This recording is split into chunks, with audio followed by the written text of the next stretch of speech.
এসেছে। আমাকে চেনেন? আমার পরিচয় দেওয়া লাগবে? গুড। বিসমিল্লাহির রহমানির রহিম। আজকের এই নির্বাচনী জনসভার সম্মানিত সভাপতি, এ ভাই স্লোগান বন্ধ করতে হবে, স্লোগান বন্ধ না করলে বক্তব্য দিব না।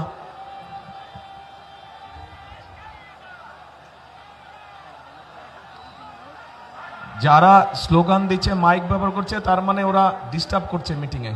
কাজে বন্ধ করো, বন্ধ করো। হ্যাঁ, স্লোগান বন্ধ করতে হবে, একদম শান্ত হতে হবে। অনেক রাত হয়ে গেছে, এখন শান্ত হতে হবে, শান্ত হতে হবে।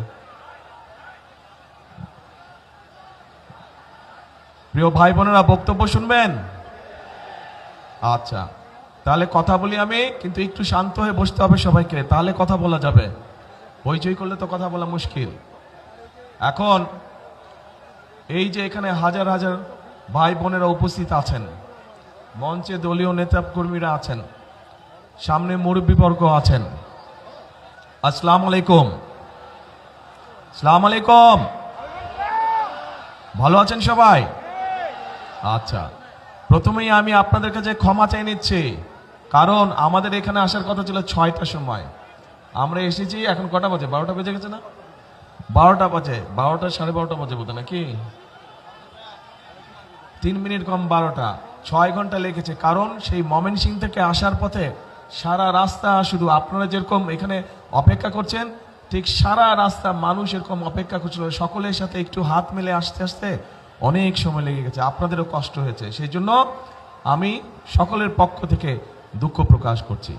এখন প্রিয় ভাই বোনেরা, রাত তো অনেক হয়ে গেছে, কথা লম্বা করে লাভ নাই। এই যে গাজীপুর শিল্পনগরী, গাজীপুর আমি মনে করি শুধু শিল্পনগরী না, এটি হচ্ছে বাংলাদেশের গার্মেন্টসের রাজধানী, গার্মেন্টস নগরী বা গার্মেন্টসের রাজধানী। এখন এই গার্মেন্টসে আমাদের লক্ষ লক্ষ মা বোনেরা কাজ করে, ভাইরাও কাজ করে এখানে। এই গার্মেন্ট শিল্প কে এনেছিল এই বাংলাদেশে জানেন আপনারা? কে এনেছিল বলেন তো? জিয়াউর রহমান, শহীদ রাষ্ট্রপতি জিয়াউর রহমান এই গার্মেন্ট শিল্পকে এই বাংলাদেশে নিয়ে এসেছিলেন। তার ফলে লক্ষ লক্ষ মানুষের কর্মসংস্থানের ব্যবস্থা হয়েছে, মা বোনদের কর্মসংস্থানের ব্যবস্থা হয়েছে। এই যে বিদেশে আমাদের শ্রমিক যায়, সেই শ্রমিক পাঠানোর ব্যবস্থা কে করেছিলেন?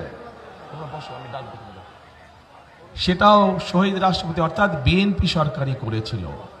তারপরে এই যে আজকে মা বোনরা যে ফ্রি শিক্ষা, আমাদের মেয়েরা যে ফ্রি শিক্ষা পায় স্কুলে, সেই ক্লাস 1 থেকে ইন্টারমিডিয়েট পর্যন্ত, এটা কে করেছিল বলেন তো? খালেদা জিয়া।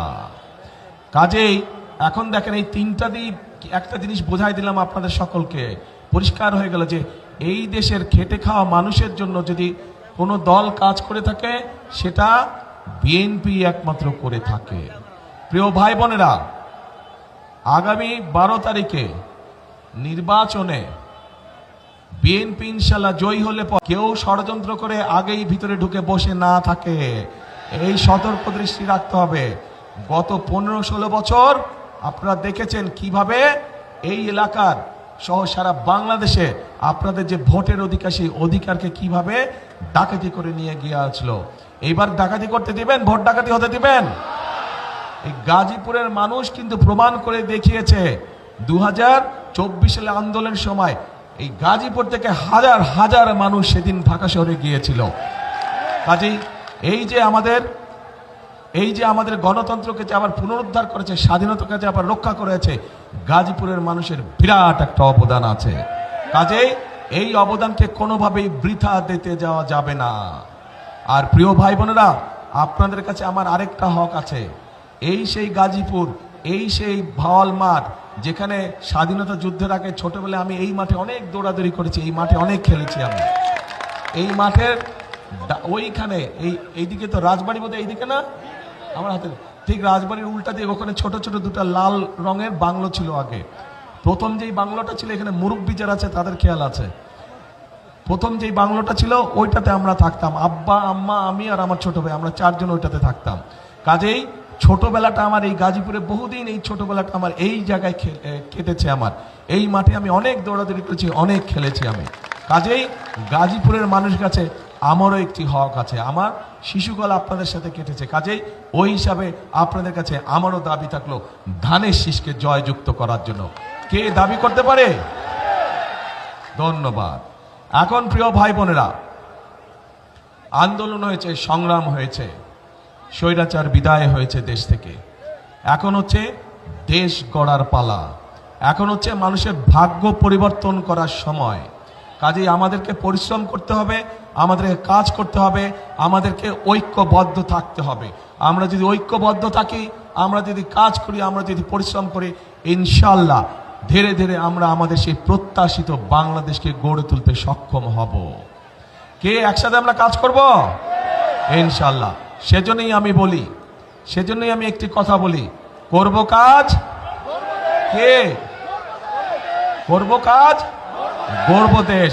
সবার আগে, রাইট, সবার আগে বাংলাদেশ। কাজেই সেই বাংলাদেশকে যদি গড়ে তুলতে হয়, তাহলে আমাদেরকে একসাথে থাকতে হবে, আমাদেরকে সঠিক লোককে ভোট দিয়ে জয়যুক্ত করতে হবে, যাতে তারা আপনাদের সমস্যার সমাধান করতে পারে, এলাকার মানুষের সমস্যার করতে পারে, এলাকার সমস্যার সমাধান করতে পারে। এবং আমাদেরকে সতর্ক থাকতে হবে, যেই অধিকার আদায় করার জন্য হাজার হাজার মানুষ জীবন দিয়েছে, সেই অধিকার যাতে ষড়যন্ত্রকারে আর কেউ ছিনিয়ে নিতে পারে না। এই ব্যাপারে আমাদেরকে সতর্ক থাকতে হবে, সজাগ দৃষ্টি রাখতে হবে। প্রিয় ভাই বোনেরা, ইনশাল্লাহ খাল খনন কর্মসূচিতে আপনাদের সাথে আবারও ইনশাল্লাহ দেখা হবে, কিন্তু সেটা 12 তারিখের পরে। আপনারা ধানের শীষকে জয়যুক্ত করলেই পরে ইনশাল্লাহ আমরা খাল খনন শুরু করব। দেখা হবে আপনাদের সাথে খালের মধ্যে, ঠিক আছে ইনশাল্লাহ। আল্লাহ হাফেজ। বাংলাদেশ জিন্দাবাদ, বাংলাদেশ জাতীয়তাবাদী দল জিন্দাবাদ। আসসালামু আলাইকুম।